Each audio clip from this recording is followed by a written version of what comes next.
2 months ago, quietly, almost conspiratorially, Saudi Arabia dropped a bombshell. They informed the White House they'd now accept yuan for every barrel of oil sold to China.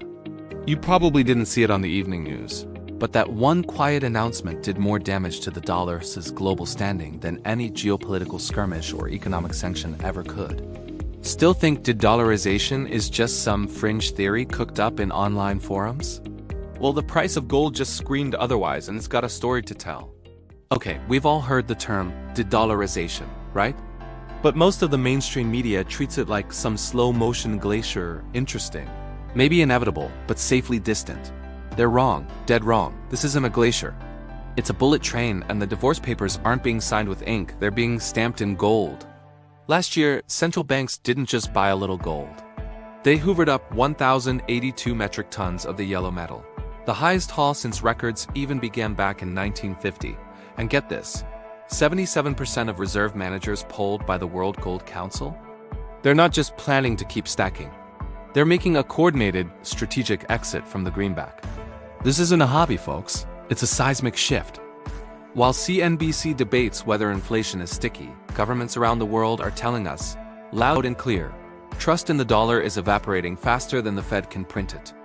And when trust leaves, money flows into the one asset that never needed a central bank press conference to justify its existence, gold.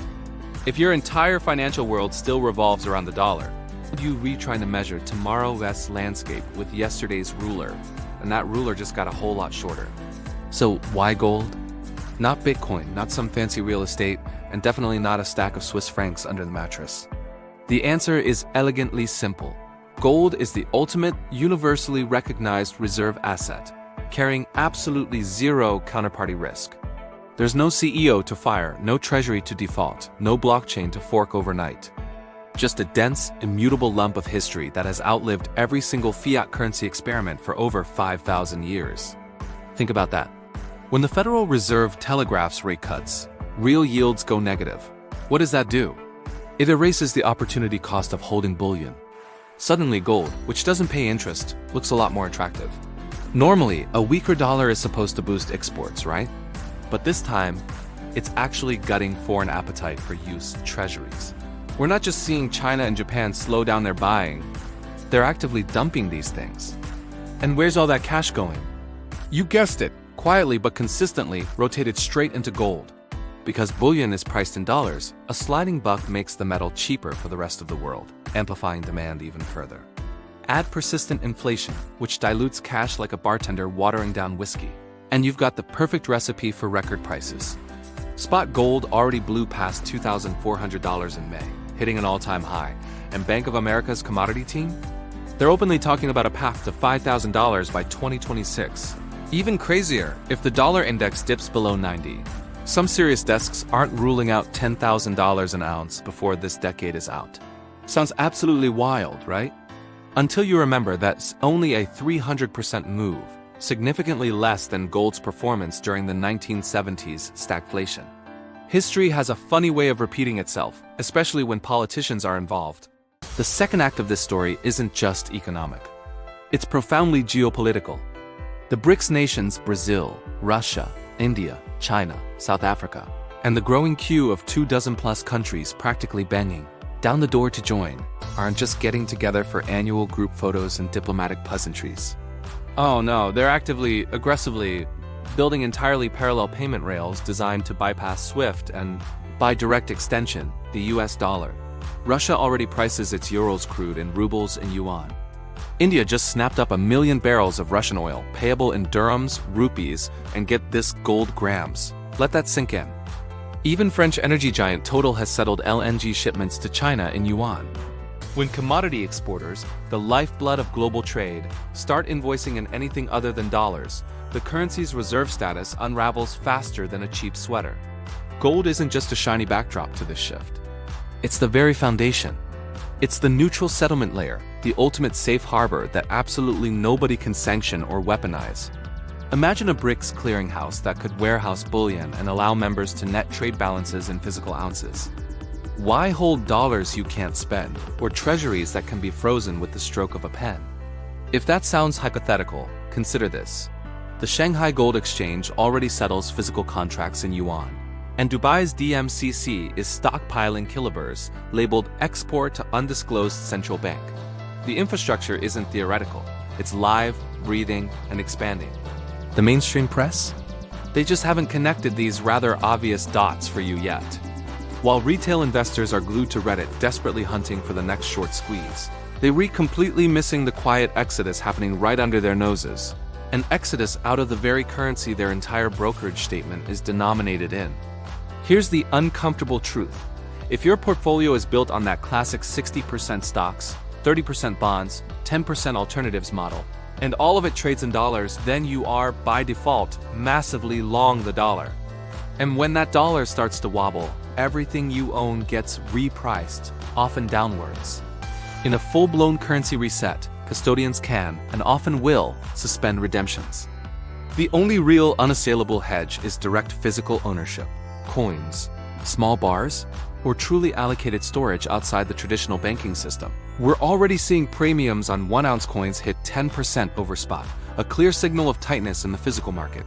Minor shares? They're leverage plays, absolutely, but they carry operational risk and tend to correlate with equities in a margin call event. If you want optionality without trying to pick the next bear at gold, look at royalty companies or a modest allocation to fully reserved vaulted bullion platforms that allow dollar cost averaging. The real key? You need to start positioning yourself before these headlines scream from every major news outlet, not after the ship has already sailed. If this is all starting to click for you, do me a favor, smash that like button. Seriously, help the algorithm push this message out to someone still clinging to a savings account earning a laughable 0.3%. And hey, consider subscribing. It costs you nothing, and you'll be the first to know when we drop our next deep dive, like how the Treasury yield curve is quietly screaming recession, while stocks are still partying like it's 1999. Monetarily, the Fed can fire up the printing presses for reserves. Fiscally, Congress can fire up their printing presses for deficits. And when both those printers are working overtime, what do you get? A world staring down $34 trillion in federal debt, and a Congress that just suspended the debt ceiling again. The interest payments alone, even at a seemingly modest 3%, are now bigger than the entire defense budget. Let's be clear, foreign holders aren't running charities. They demand serious compensation for that kind of risk. Central banks, unlike some politicians, actually read history. They know full well that no major currency survives a 130% debt-to-GDP ratio without either a massive destructive devaluation or an outright default.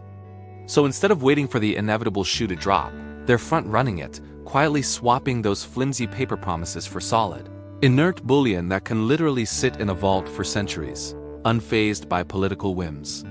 And because the U.S. current account deficit requires importing about $1 billion a day of foreign capital, any significant loss of reserve status forces domestic consumption to fall, or the dollar to weaken, probably both. A weaker dollar raises import prices, reignites inflation, and forces the Fed into a lose-lose choice. Defend the currency with sky-high rates and crash stocks, or let inflation run and watch the currency sink. Gold, my friends, wins either way. It's no wonder that veteran bond king Jeff Gundlach now famously calls it the only asset with a positive asymmetric payoff. He's not wrong. Still think this is some future problem? Let's talk dates, real-world examples. January 2023, Bangladesh pays Russia for a nuclear plant in yuan, routing part of the deal through a gold-backed facility in Hong Kong, not dollars. March 2023, China and Brazil sign a blockbuster deal to clear trade directly in renminbi. That single announcement? It slashed the dollar's share of global payments to 46%, down from a dominant 56% just 5 years prior. That's a 10-point drop in half a decade. August 2023, Saudi Arabia joined the mBridge project, a central bank digital currency platform built by the BIS, but led by China, Thailand, and the UAE. It allows cross-border settlement in anything, yuan, dirhams, or even tokenized gold. January 2024, the Shanghai Futures Exchange launched contracts denominated in yuan, but physically deliverable in 1 kilo gold bars. April 2024, Turkey's central bank vaulted an extra 42 tons, bringing its reserves above 580 tons. A staggering 150% jump since 2020, May 2024, record gold price as we just discussed. These aren't just random coincidences, folks. These are meticulously placed milestones on a roadmap that was drafted years, even decades ago. The architects behind this shift simply waited patiently for the dollar's vulnerabilities, soaring deficits, weaponized sanctions, frozen reserves to reach a critical escape velocity before they started pulling the triggers one by one. Look, you don't need to buy a bunker in Idaho and start stockpiling canned goods. What you do need is a clear, actionable plan. First, calculate your true dollar exposure. Add up your cash, bonds, domestic equities, annuities, literally anything that vaporizes if the currency falls 30%. Then, decide on a hedge ratio. A conservative rule of thumb? Aim for 10 to 15% of your liquid net worth in physical gold. Feeling a bit more aggressive, maybe understanding the stakes? Then perhaps 25%. Store it diversely. Keep some at home in a quality safe, of course. But also consider a private allocated vault in a truly neutral jurisdiction. Think Singapore, Switzerland, or even the Perth Mint. Crucially, avoid any jurisdiction where the rule of law can be suddenly overridden by government export controls. You don't want your safe haven to become a frozen asset. Second, keep a sliver of gold-linked digital tokens if you want liquidity for quick trades, but verify they're redeemable into actual bullion, not just another IOU. Finally, rebalance annually. If gold doubles while stocks lag, trim some ounces and buy productive assets on the cheap.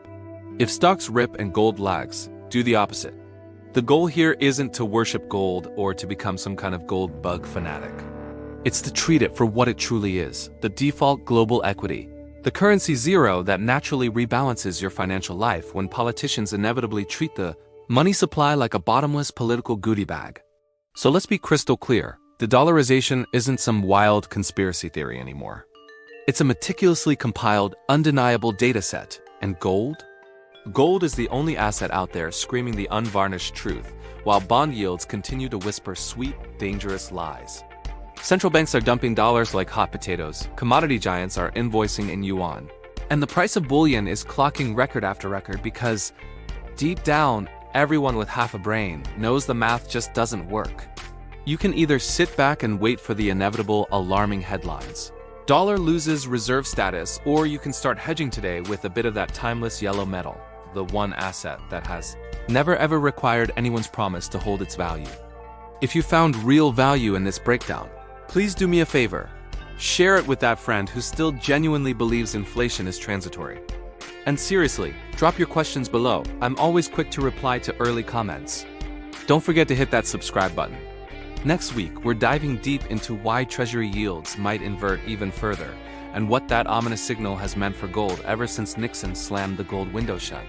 Until then, keep stacking sanity in a world that seems hopelessly addicted to printing.